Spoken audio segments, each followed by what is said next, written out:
Hi friends, welcome to Vidya Sivaram channel. இன்றைக்கி முறுக்கு தான் பார்க்க போகிறோம். இதுக்கு ஒரே ஒரு மாவு போதுங்க. அது பச்சரிசி மாவு மட்டும் இருந்தால் போதும். டக்குன்னு ஒரு 10-15 நிமிஷத்துலேயே நம்ம முறுக்கு செஞ்சு கொடுத்துடலாம். குழந்தைங்க ஸ்கூல் விட்டு வர நேரத்தில் கூட டக்குன்னு இதை செஞ்சு கொடுத்துடலாம். ஸோ வீடியோ பார்க்குறதுக்கு முன்னாடி நம்ம சேனலை சப்ஸ்கிரைப் பண்ணுங்கள், பெல் பட்டனையும் கிளிக் பண்ணிவிடுங்க. அதே மாதிரி முறுக்கு நல்லா சாஃப்டாகவும் இருக்கும், நல்லா டேஸ்ட்டாகவும் இருக்கும். ஸோ ட்ரை பண்ணி பாருங்கள். ஃபஸ்ட்டு ஒரு பாத்திரத்தை எடுத்துக்கலாம். நான் இடியாப்பம் மாவு தான் எடுத்திருக்கேன். அரிசி மாவில் ஒரு அரை கப் மாவு மட்டும் எடுத்திருக்கேன். இப்போ ஒரு அரை டீஸ்பூன் வெள்ளை எள்ளு, அரை டீஸ்பூன் கருப்பு எள்ளு, அரை டீஸ்பூன் ஓமம் இதை சேர்த்துருக்கேன். ஓமத்தை கையில் நல்லா கசக்கி விட்டுட்டு சேர்த்தோம் அப்படின்னா நல்லா வாசனையாக இருக்கும்.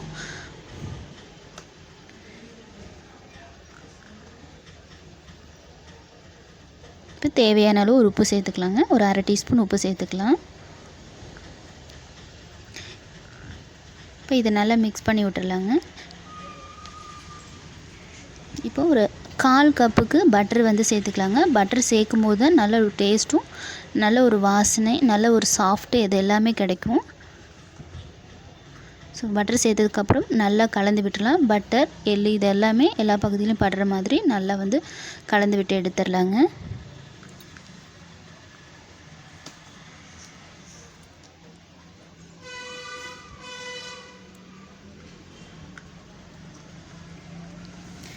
இப்போ நம்ம பட்டர் சேர்த்ததுக்கப்புறம் மாவு கலந்து விட்டால் இந்த மாதிரி கையில் பிடிக்கும்போது நல்லா பிடிக்க வரணும். அப்போ தான் பட்டர் நமக்கு சரியாக இருக்குதுன்னு அர்த்தம்.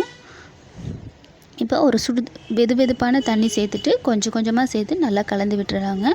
இந்த மாவு கொஞ்சம் நல்லா இலக்கமாகவே பிணையணும். அப்போ தான் இது செகண்ட் ஸ்டெப்பு. நல்லா இலக்கமாக பிணையும் போது நமக்கு முறுக்கு நல்லா சாஃப்டாகவும் இருக்கும். அதே நேரத்தில் பிழிஞ்சு விடும்போது உடையாமல் வரும்.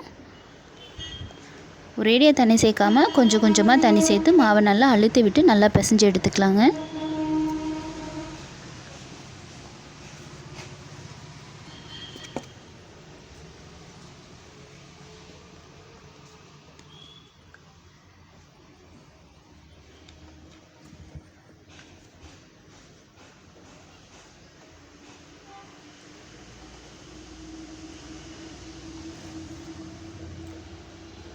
இந்த மாதிரி கொஞ்சம் கொஞ்சமாக தண்ணி சேர்த்துட்டு நல்லா மாவை நல்லா அழுத்தி விட்டு பிசைஞ்சு விட்டு எடுத்துக்கலாம்.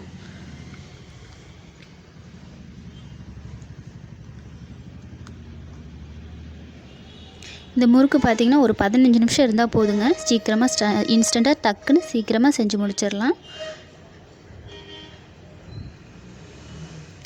இதுவே இன்னும் கொஞ்சம் ஹார்டாக தாங்க இருக்குது. இன்னும் கொஞ்சமாக தண்ணி தெளிச்சிட்டு இன்னும் கொஞ்சம் இலக்கமாக மாவு பிசைஞ்சு எடுத்துருக்கலாங்க.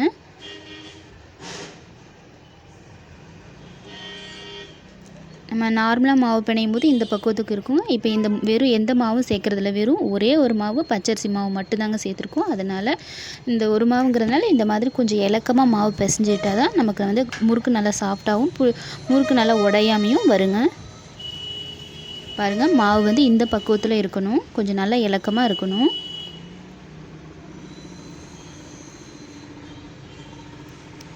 இப்போ முறுக்கு அச்சு எடுத்துகிட்டு நல்லா உள்ள எண்ணெய் தடவிட்டு இப்போ இந்த மாதிரி வச்சு நான் 3 ஹோல் உள்ளதை எடுத்திருக்கேன். இந்த மாதிரி கரண்டியில் பிழிஞ்சு விட்டோம் அப்படின்னா நம்ம எண்ணெயில் போடுறதுக்கு கொஞ்சம் ஈஸியாக இருக்கும். இந்த மாதிரி 2 கரண்டியில் பிழிஞ்சு விட்டு எடுத்து வச்சுக்கலாங்க. உங்களுக்கு பாத்திரம் எந்த அளவுக்கு கொள்ளுதோ அதுக்கு தகுந்த மாதிரி நீங்கள் நிறைய கரண்டி எடுத்துகிட்டு அதில் மாதிரி பிழிஞ்சு விட்டு எடுத்து வச்சுக்கலாம். இப்போ எண்ணெய் நல்லா காய வச்சுக்கலாம். ஒரு பக்கம் காய்ஞ்சதுக்கப்புறமா இப்போ நம்ம புளிஞ்சு வச்சுருக்க முறுக்கை நல்லா போட்டு எடுத்துடலாங்க. போட்டு ஒரு 3 நிமிஷம் அப்படியே விட்டுடலாம். அதுக்கப்புறமா திருப்பி போடலாம்.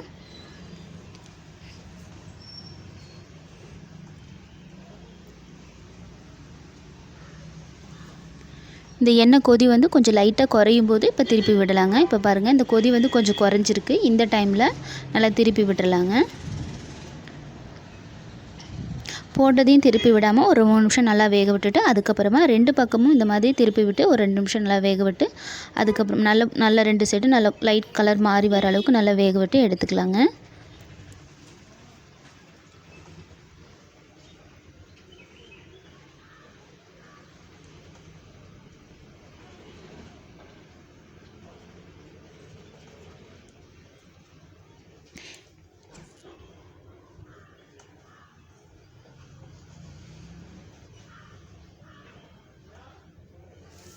பார்த்திங்கன்னா நல்லா கொதியெல்லாம் அடங்கிடுச்சு. இப்போ வந்து நம்ம எடுத்துடலாங்க. உங்களுக்கு இன்னும் கொஞ்சம் கலர் மாறி வரணும் அப்படின்னா இன்னும் கொஞ்சம் நேரம் அப்படியே நல்லா கலர் மாறி வர வரைக்கும் விட்டுருங்க. இந்த கலர் போதும், அதனால் நான் எடுக்கிறேன். நல்லா எண்ணெய் கொதியெல்லாம் அடங்கினதுக்கப்புறமா நம்ம எடுத்தோம்னாவே நல்லா வெந்திருக்கும்.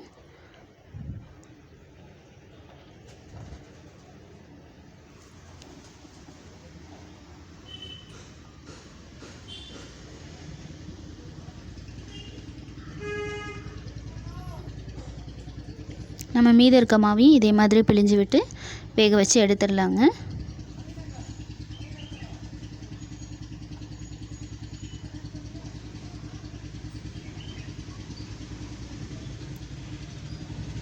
அவ்வளோதான் ஃப்ரெண்ட்ஸ், நல்ல சுவையான வெறும் அரிசி மாவு மட்டும் வச்சு ஒரே மாவு மட்டும் வச்சு நல்லா செஞ்சுருக்கோம்.